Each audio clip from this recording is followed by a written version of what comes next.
I never told my wife that I'm the anonymous investor with $10 billion worth of shares in her father's company. She always saw me living simply. My name is Greg Thompson, and I've been married to Alicia for 8 years. To her, I'm just a guy who manages a small restaurant downtown, drives a beat-up Chevy, and shops at thrift stores. She has no idea that the modest man who fixes her leaky faucets owns more of her father's pharmaceutical empire than the old man himself. The irony tastes better than the bourbon I'm sipping right now. "Greg, honey, put that bottle down," Alicia calls from the kitchen, her voice carrying that familiar tone of gentle disappointment. "My parents want us over for dinner tomorrow night." I nearly choke on my drink. In 8 years of marriage, her parents have invited me to exactly 0 dinners. They've made it crystal clear that I'm not good enough for their precious daughter. The great Charles Morrison, CEO of Morrison Pharmaceuticals, treats me like something he'd scrape off his Italian leather shoes. "Your parents? Are you sure they didn't mean just you?" I ask, walking into our modest kitchen where Alicia is preparing her famous lasagna. Even after all these years, she still takes my breath away. Auburn hair cascading over her shoulders, emerald eyes that could stop traffic, and a smile that once made me believe in fairy tales. No, they specifically asked for both of us. Dad said he wants to discuss something important with you. Now I'm genuinely intrigued. Charles Morrison discussing something important with the lowlife who married his daughter? This should be entertaining. "What do you think it's about?" I ask, though I have a sinking feeling I already know. I honestly have no idea. Maybe they're finally ready to accept you into the family properly. Sweet, naive Alicia. Even after 8 years, she still believes her parents might develop a heart. I've learned to love her optimism, even when it's painfully misguided. "Should I wear my good shirt?" I joke, referring to the one button-down that doesn't have holes in it. "Definitely. And maybe we could swing by the mall tomorrow? Get you something nice?" "With what money, babe? The restaurant barely covers our mortgage." She sighs, and I see that familiar flash of frustration cross her face. Alicia grew up with everything handed to her on a silver platter. Sometimes she forgets that normal people have budgets. "I could ask my parents for..." "Oh?" My voice comes out sharper than intended. "We've talked about this. I don't want their money." If only she knew that I could buy her parents' company 10 times over and still have enough left to purchase half the city, but that's not the game I'm playing. I've spent years perfecting the role of the struggling blue-collar husband, and tomorrow night's dinner is going to be the performance of my lifetime. The next morning, I wake up before dawn and head to Murphy's boxing gym, my sanctuary for the past 15 years. The smell of sweat and old leather greets me like an old friend as I wrap my hands for another session with the heavy bag. "You're here early, even for you," growls Murphy, the gym's 70-year-old owner who's been training fighters since before I was born. "Something eating at you? Dinner with the in-laws tonight." Murphy laughs, a sound like gravel in a cement mixer. "Christ, Greg, you look like you're preparing for war, not dinner." Same thing, really. I spend an hour working the bag, letting my fists express what my mouth can't. Every jab is for Charles Morrison's condescending smirk. Every hook is for his wife Margaret's disgusted looks. Every uppercut is for the 8 years of being treated like garbage. By the time I'm done, my knuckles are raw and my shirt is soaked with sweat. I feel centered, ready for whatever performance awaits me tonight. "You know," Murphy says as I unwrap my hands, "you've got hands like a professional. Ever wonder what would have happened if you'd stuck with boxing instead of going into the restaurant business?" If only he knew that I own a chain of 43 restaurants across the Midwest, all hidden behind shell companies and silent partnerships. But Greg Thompson, Alicia's husband, manages one small diner and struggles to pay the bills. Different life, I guess, I tell him. After the gym, I stop by the restaurant to check on the morning prep. Tony, my head chef, gives me the daily rundown while I pretend to stress about food costs and profit margins. It's almost therapeutic, playing the role of the small-time operator when I know the real numbers would make Tony's head spin. "Well, boss, we got that supply invoice from Morrison Foods again," Tony mentions casually. "Same company as your wife's family, right? Weird coincidence." "Yeah, weird," I agree, not mentioning that I engineered that supply contract 2 years ago just to amuse myself. Every time we pay that invoice, a tiny fraction of it eventually finds its way back to me through the labyrinth of my investments. That afternoon, Alicia drags me to the mall for what she calls emergency shopping. We end up at a discount store where she picks out a navy blazer that's only slightly better than my usual attire. "You look handsome," she says, adjusting my collar in the dressing room mirror. "My parents are going to see what I see in you." I catch her reflection in the mirror. And for a moment, I remember why I fell in love with her. Before the money stress, before her parents' constant disapproval, before the slow erosion of our marriage under the weight of their expectations. "What if they don't?" I asked quietly. "Then that's their loss," she says, but I hear the uncertainty in her voice. The Morrison estate sits on 50 acres of manicured perfection in the most exclusive part of the county. As we drive through the iron gates, I mentally calculate that I could buy this entire neighborhood with what I make in quarterly dividends alone. "Remember," Alicia says nervously as we pull up the circular driveway, "they're trying. This dinner invitation is a big step for them." The mansion looms before us, all marble columns and imported stone. A house designed to intimidate, to remind visitors of their place in the social hierarchy. The irony is delicious. I'm probably the only guest who's ever walked through those doors with more money than the hosts. Margaret Morrison answers the door wearing a dress that costs more than most people's cars. She's 65 but maintains the kind of artificial perfection that money can buy. Her smile is as fake as her face. "Alicia, darling," she coos, embracing her daughter. "And Greg." The temperature in her voice drops about 30 degrees. "How nice to see you." "Mrs. Morrison," I reply with my best humble smile. "Thank you for having me." Charles Morrison appears in the foyer, all silver hair and an expensive suit. At 70, he still carries himself like the corporate titan he's spent his life becoming. He shakes my hand with the enthusiasm of someone touching a dead fish. "Greg, good of you to come." The dining room could seat 20, but tonight it's just the four of us at one end of a table that probably costs more than my fake annual salary. The meal is served by silent staff who appear and disappear like ghosts. For the first hour, conversation stays safely in neutral territory. Alicia updates her parents on her work at the law firm. Margaret discusses her charity work. Charles mentions a recent golf trip to Scotland. I play my role perfectly, and the quiet, slightly intimidated son-in-law who's grateful to be included, but I know this isn't why I'm here. Charles Morrison doesn't invite people to dinner without an agenda. Finally, as dessert is served, Charles clears his throat. "Greg, I want to discuss something with you, man to man." Here we go. "Of course, sir." He reaches into his jacket and pulls out a thick envelope, sliding it across the polished table toward me. The gesture is casual, practiced, like he's done this before. "I think it's time we had an honest conversation about your marriage to my daughter." Alicia's fork freezes halfway to her mouth. "Dad, what are you doing?" "It's all right, sweetheart. This is between Greg and me." His eyes never leave mine.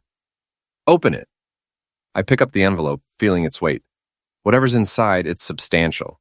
I break the seal and peer inside. Holy crap. There's a check for $1 million made out to me. And underneath it, a single sheet of paper with 2 sentences, typed in bold letters. "This is enough to start over somewhere else. Take it and leave our daughter alone." The silence stretches like a taut wire. I can hear Alicia's sharp intake of breath, Margaret's satisfied sigh, and the grandfather clock ticking in the corner. "Dad!" Alicia's voice is shocked, hurt. "You can't be serious!" "I'm very serious," Charles says calmly. "Greg, you seem like a decent enough man, but let's be realistic. You can't provide for my daughter the way she deserves. This money could set you up for life. All you have to do is walk away." I stare at the check, letting the moment build.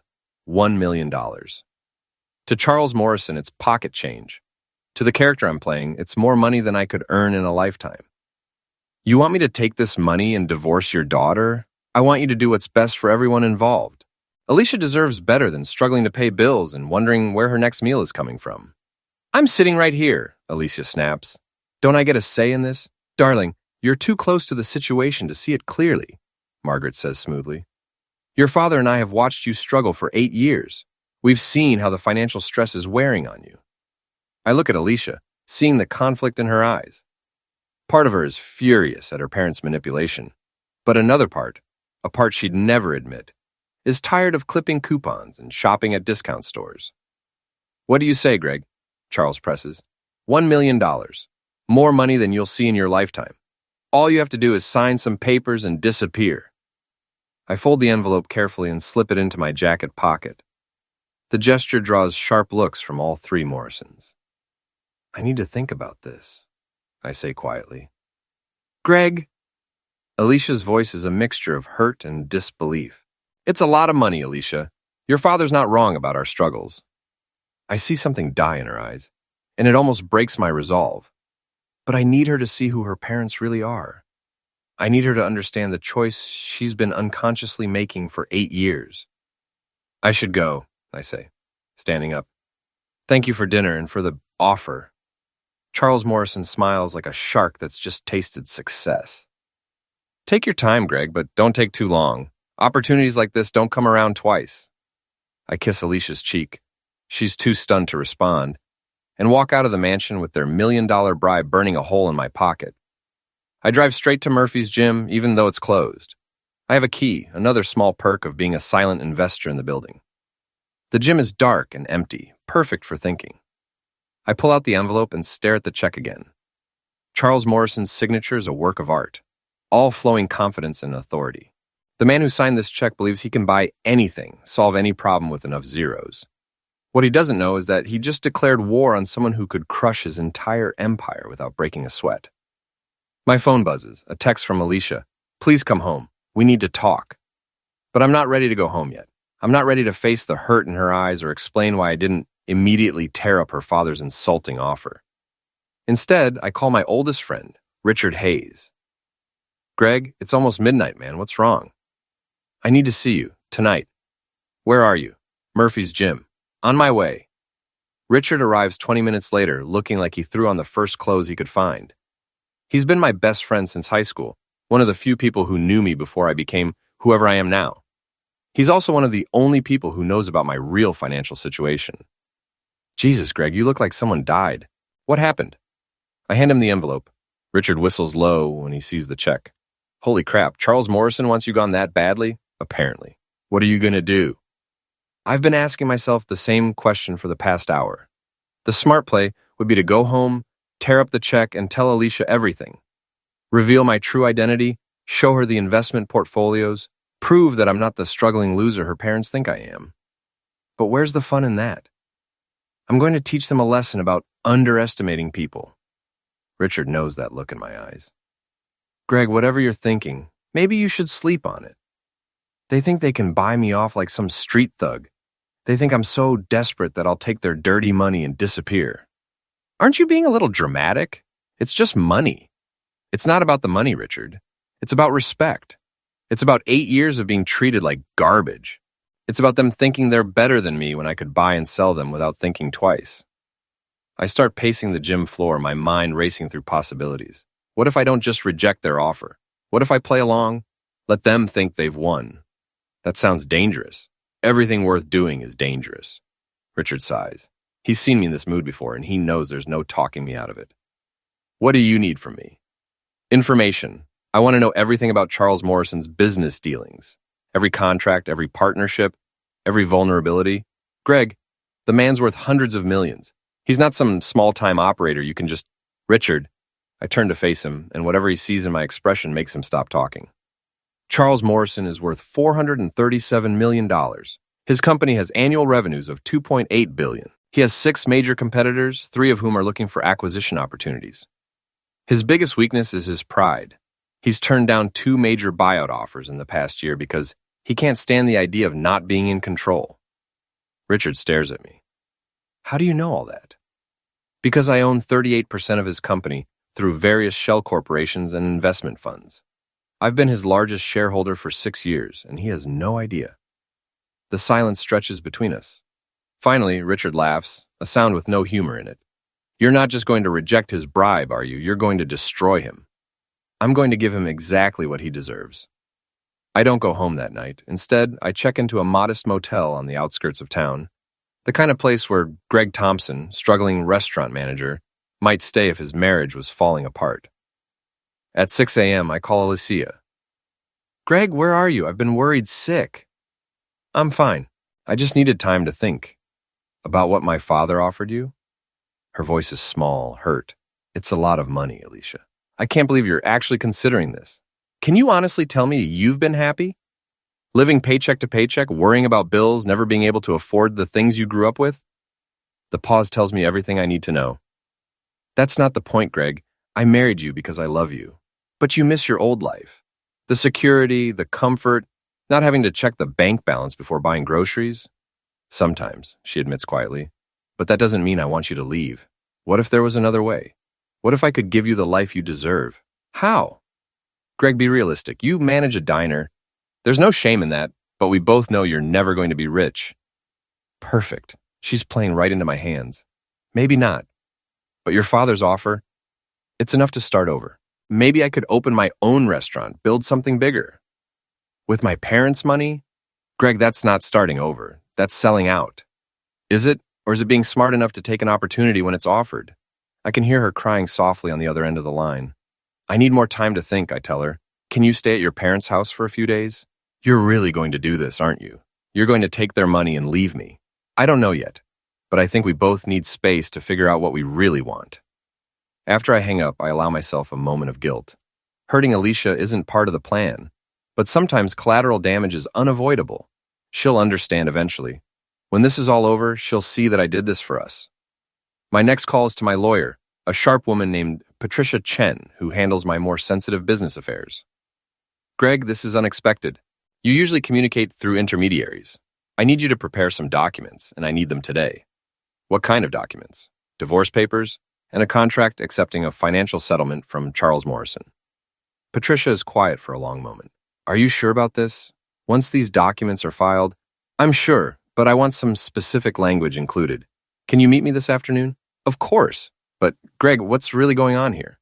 I'm about to remind some people that they shouldn't judge a book by its cover. By noon, I'm sitting in Patricia's downtown office, reviewing the documents she's prepared. Everything looks perfect. A divorce filing that makes me look like the greedy bastard who chose money over love, and a contract accepting Charles Morrison's buyout offer. The divorce papers request no alimony and no division of assets, Patricia notes. It makes you look either very noble or very stupid. Probably both. What about the other contract? It's airtight. $1 million in exchange for you disappearing from Alicia's life permanently. There's even a non-disclosure clause preventing you from discussing the arrangement. Perfect. File the divorce papers this afternoon, but don't deliver the settlement contract yet. I want to hand that over personally. Greg, I have to ask, are you sure you know what you're doing? This seems like an expensive way to make a point. Patricia, how much money do I have? She consults her files. Your liquid assets are currently valued at approximately $12.4 billion. Your total net worth, including investments and holdings, is somewhere north of $15 billion.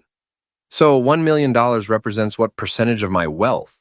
She does the math quickly. Roughly 0.8%. In other words, Charles Morrison is offering me the equivalent of what a normal person might find in their couch cushions. When you put it that way, yes. Then trust me, I know exactly what I'm doing. That afternoon, I drive to Morrison Pharmaceuticals headquarters, a gleaming 40-story tower downtown. I've been in this building dozens of times for board meetings, but always through private elevators and executive floors. Today, I'm walking through the main lobby like any other visitor. The receptionist, a young woman who probably makes more in a year than my fake identity earns in 2, looks at me with barely concealed disdain. I'm here to see Charles Morrison, I tell her. Do you have an appointment? Tell him Greg Thompson is here about his offer. She makes the call, and I can see her surprise when she's told to send me up immediately. Charles Morrison's office occupies half of the top floor, with floor-to-ceiling windows offering a panoramic view of the city. The man himself is standing behind his massive desk, looking every inch the corporate emperor. Greg, I wasn't expecting to hear from you so soon. I've made my decision. He gestures to a chair, but I remain standing. I'm listening. I pull out the contract Patricia prepared and place it on his desk. I'll take your deal. $1 million, and I disappear from Alicia's life. Charles picks up the contract, scanning it quickly. His smile grows wider with each paragraph. This is very reasonable, very mature of you. I'm not an idiot, Mr. Morrison. I know when I'm outclassed. It's nothing personal, Greg. You seem like a decent man. But Alicia needs someone who can match her ambition, her social standing. Someone who can give her the life she was born to live. Someone rich, you mean. Money isn't everything, but it's not nothing either. Security, comfort, opportunity. These things matter. I nod thoughtfully. You're absolutely right. Money does matter. In fact, I've been thinking a lot about money lately, about how it changes people, how it reveals their true character. Exactly, you understand. I do. For instance, I understand that you built Morrison Pharmaceuticals from a small family business into a multi-billion-dollar corporation. That's impressive. Charles preens slightly. 40 years of hard work. And I understand that you've managed to maintain control despite multiple buyout attempts. You've never sold more than 49% of the company to outside investors. A man should control his own destiny. Absolutely. Although, I have to ask, do you actually know who all your investors are? Something in my tone makes Charles look at me more carefully. What do you mean? Well, you've got pension funds, mutual funds, private equity groups, lots of shell companies and holding corporations. It must be hard to keep track of who actually owns what. My financial team handles those details. Right. But you do know that your largest single shareholder owns 38% of the company, right? That they're just 11% away from having a controlling interest? Charles's smile is starting to fade. What's your point, Greg? My point is that you should probably know who that investor is before you start throwing around terms like controlling your own destiny. I reach into my jacket and pull out a thick folder, placing it next to the contract on his desk. What is this? Documentation of every share purchase, every dividend payment, and every voting proxy for the past 6 years. All traced back to their ultimate source. Charles opens the folder, his face growing paler with each page he turns. This is impossible. Is it? Check the signatures, Mr. Morrison. Check the account numbers. Everything's legitimate, all properly filed with the SEC. He looks up at me, and for the first time since I've known him, Charles Morrison looks uncertain. You're telling me that I'm telling you that the man you just tried to bribe with pocket change could buy your company tomorrow, if I felt like it. The silence in the room is deafening. Charles Morrison, master of the universe, is staring at documents that prove his son-in-law, the loser he's spent 8 years looking down on, is actually his boss. This changes nothing, he says finally, but his voice lacks conviction. Doesn't it? Because I'm thinking it changes everything. I pick up the contract from his desk and tear it in half. I'm not taking your money, Charles, but I am taking your daughter and your company and your reputation. Consider this my counteroffer. I turn to leave, then pause at the door. Oh, and Charles, you might want to call an emergency board meeting. I have some ideas about new leadership. The next morning, I wake up in my motel room to 17 missed calls from Alicia and 43 from various business associates. News travels fast in the corporate world, especially when it involves a hostile takeover. My first call is to Richard. Greg, what the heck did you do? The financial news is going crazy. Someone's making a play for Morrison Pharmaceuticals, and the rumors are all true, I interrupt. I'm taking over the company. Jesus Christ, how is Alicia handling this? I haven't talked to her yet. Greg, she's your wife. Don't you think she deserves to know what's happening before she reads about it in the Wall Street Journal? He's right, of course, but I'm not ready for that conversation yet. First, I need to finish what Charles Morrison started. My second call is to Patricia. The Morrison takeover is all over the news. She says without preamble, please tell me you know what you're doing. Schedule a press conference for this afternoon. I want to make a public statement about the takeover, about everything. That afternoon, I stand in front of a room full of reporters, photographers, and business analysts. I've traded my thrift store clothes for a perfectly tailored suit that costs more than most people's cars. For the first time in 8 years, I look like what I actually am, a billionaire. Ladies and gentlemen, thank you for coming. My name is Greg Thompson, and I'm here to discuss my acquisition of Morrison Pharmaceuticals. The questions come fast and furious. Mr. Thompson, where did you get the capital for this takeover? Mr. Thompson, what are your plans for the company? Mr. Thompson, is it true that Charles Morrison is your father-in-law? I hold up a hand for silence. I'll address all of your questions, but first, I want to tell you a story. 8 years ago, I married a wonderful woman named Alicia Morrison. Her family never approved of me because they thought I was poor. They thought I was beneath their daughter, not good enough for their social circle. The room is dead silent. For 8 years, I let them believe that. I played the role of the struggling restaurant manager, the blue-collar husband who couldn't provide for his wife. I did this because I wanted to see who they really were when they thought they had power over me. I paused, letting that sink in.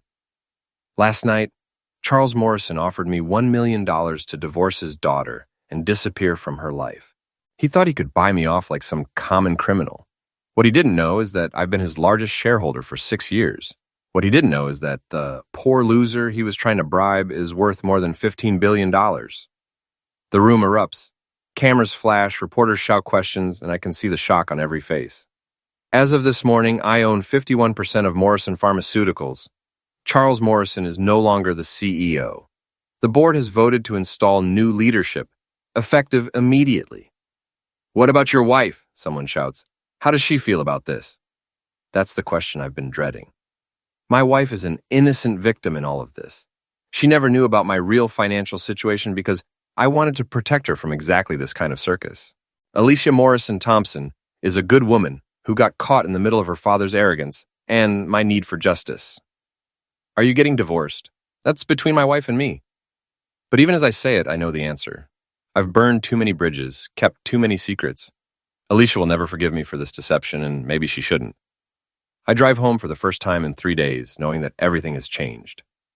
The modest house, where I've played the role of struggling husband, looks different now. Smaller, somehow.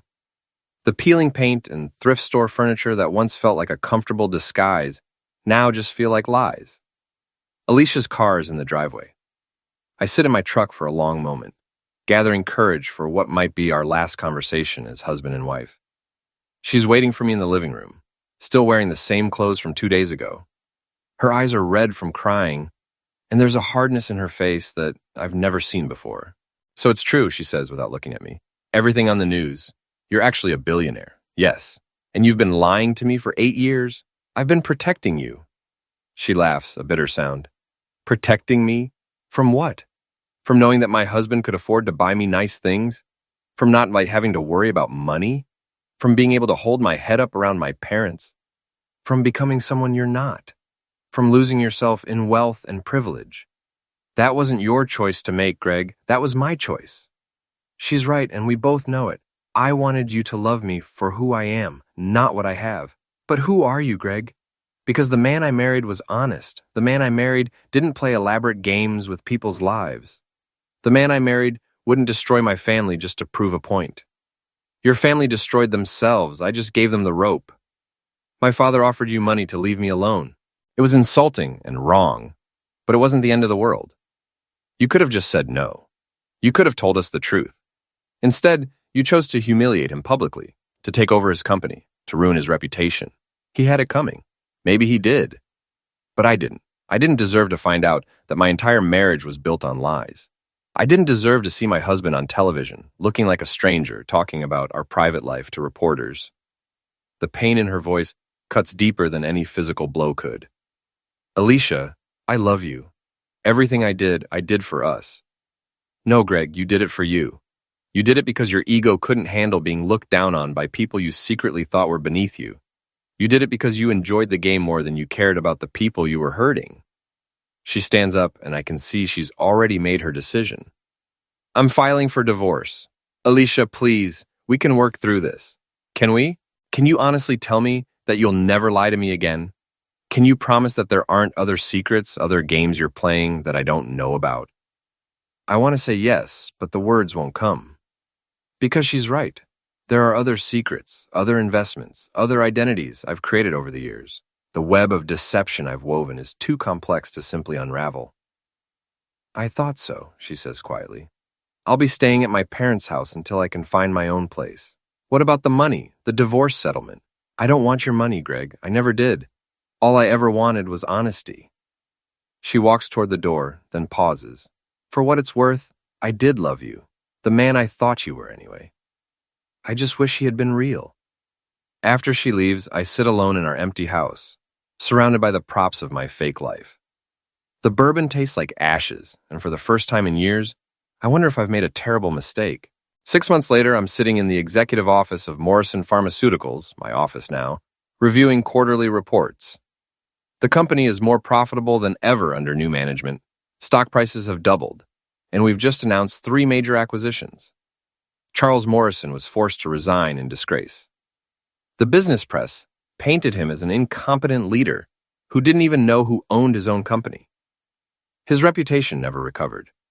Margaret Morrison had a nervous breakdown and is currently in a private facility in Switzerland, being treated for what her doctors diplomatically call exhaustion. Alicia finished law school and moved to San Francisco, where she's working for a prestigious firm that specializes in corporate law. We haven't spoken since the divorce was finalized. I won. I got everything I wanted: revenge, vindication, proof that I was better than the people who looked down on me. So why do I feel so empty? Richard visits me at the office, something he does every few weeks to check on what he calls my mental state. "You look like heck," he says, settling into the chair across from my desk. "Thanks for the pep talk. When's the last time you slept?" "Actually slept, not just passed out drunk on your couch. I sleep. Greg, you destroyed your marriage, broke up a family, and ruined several people's lives just to prove a point. Don't you think it's time to ask yourself if it was worth it? They had it coming. Maybe Charles and Margaret did, but what about Alicia? What did she do to deserve having her life turned upside down?" It's a question I've been avoiding for months. She chose her parents over me for 8 years. She was embarrassed by who she thought I was. Was she, or did you just assume she was because it fit the narrative you wanted to believe? Richard leans forward, his expression serious. "I've known you since high school, Greg. You've always been brilliant, but you've also always been insecure. You made billions of dollars, but you still felt like that poor kid who got picked on by rich kids. So when Alicia's parents looked down on you, it triggered every insecurity you've ever had. That's not, it is. And you know it. You could have revealed your wealth at any time. You could have proven them wrong without destroying them. But that wouldn't have been enough, would it? You needed them to suffer the way you suffered." The truth of his words hits me like a physical blow. What if you're right? What if I did all this for the wrong reasons? It's too late now. Is it? Charles and Margaret, maybe, but Alicia? She loved you, Greg. The real you, not your money. And you threw that away because you were too proud to be honest with her. That night, I drive past our old house. The new owners have painted it and fixed the fence, erasing the last traces of the life I used to pretend to live.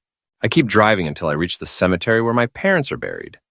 I haven't visited their graves since the funeral 10 years ago. The headstones are simple, modest, exactly what they would have wanted. My father was a mechanic, my mother a school teacher. They were good people who raised me to be honest and kind. They would be ashamed of what I've become. Standing there in the cold, I finally admit the truth to myself. Richard was right. This was never about justice or protecting Alicia or teaching anyone a lesson. This was about a scared, insecure boy who never got over being bullied by people with more money than him. I became rich enough to buy and sell my tormentors, but I never stopped being that frightened child inside. The next morning, I call Patricia. "I need you to prepare some documents." "What kind of documents?" "I'm giving Morrison Pharmaceuticals back to Charles Morrison. Full ownership, no strings attached." The silence on the other end of the line stretches for nearly a minute. "Greg, are you having some kind of breakdown? That company is worth $4 billion. "I'm aware of what it's worth. Then why? Because I took it for the wrong reasons. Because I let my ego make decisions that should have been made by my heart." "What about Charles Morrison? He's not exactly going to welcome you with open arms." "I'm not doing this for Charles. I'm doing it because it's the right thing to do. And Alicia deserves to have her family back, even if she can never forgive me." The paperwork takes 2 weeks to complete. During that time, I also establish a foundation in my parents' names, dedicating half of my remaining wealth to education and healthcare initiatives for low-income families. The business press goes insane when the news breaks. Headlines scream about the billionaire's breakdown and the most expensive apology in history. Financial analysts call me everything from crazy to noble, often in the same sentence. I don't care about any of that. The only opinion that matters is the one person I'll probably never get to share it with. On a cold Tuesday morning in March, I drive to the Morrison estate one last time. Charles answers the door himself. Apparently, they had to let the staff go during the months when I controlled the company. He looks older, grayer, but there's something in his eyes that wasn't there before. Humility, maybe, or just exhaustion. "Greg, I heard about the company. I don't understand why."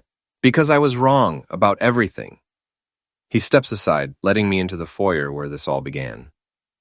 "Margaret's doing better," he says quietly. She's coming home next week. I'm glad. Are you? Because for a while there, I wasn't sure you cared if you destroyed us completely. I didn't care. That's what I'm trying to apologize for. We stand there in uncomfortable silence for a moment. Charles, I need you to know something. Alicia never knew about my money. She never knew about any of it. She was as much a victim in this as anyone. I know, she told us.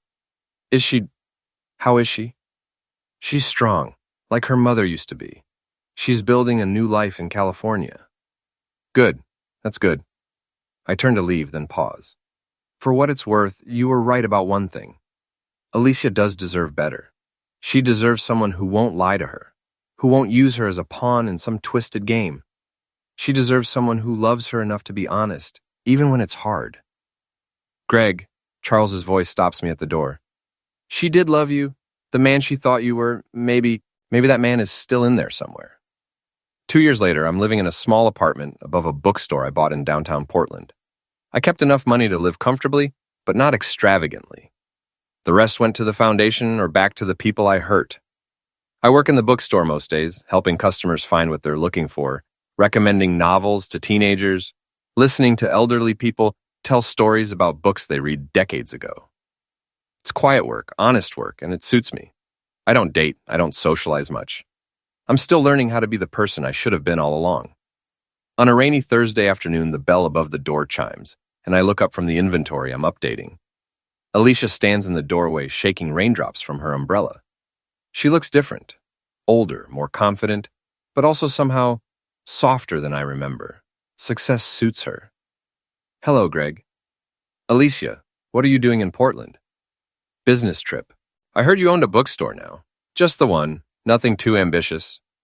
She walks through the narrow aisles, running her fingers along the spines of books. It's nice, cozy. It's honest. She stops at that, turning to look at me directly for the first time. Is that what this is? Penance? Maybe, or maybe it's just me trying to figure out who I really am when I'm not pretending to be someone else. And who is that? I don't know yet, but I'm working on it. We talk for an hour. She tells me about her job, her new apartment overlooking the bay, her work with a pro bono legal clinic. I tell her about the bookstore, the foundation, the strange peace I've found in this simple life. I'm proud of you, she says finally, for giving the company back, for the foundation, for all of it. It doesn't make up for what I did to you. No, it doesn't, but it's a start. She moves toward the door, then pauses. Greg? The man I fell in love with, the one who fixed my leaky faucets and made me laugh and held me when I had bad dreams. Was he real? I think about the question for a long moment. He was real. He just got lost for a while in someone else's story. Maybe someday you'll find him again. Maybe. After she leaves, I sit alone in my bookstore, surrounded by thousands of stories about people who made mistakes and found redemption, who lost themselves and found their way back, who learned that the most important truths are often the hardest ones to tell. For the first time in years, I feel something I'd almost forgotten. Hope. The rain continues to fall outside, washing the streets clean, and I think about second chances and the courage it takes to be honest, especially with yourself. I never told my wife that I was a billionaire. I let her believe I was just a simple man with simple dreams. In the end, maybe that's exactly what I should have been all along.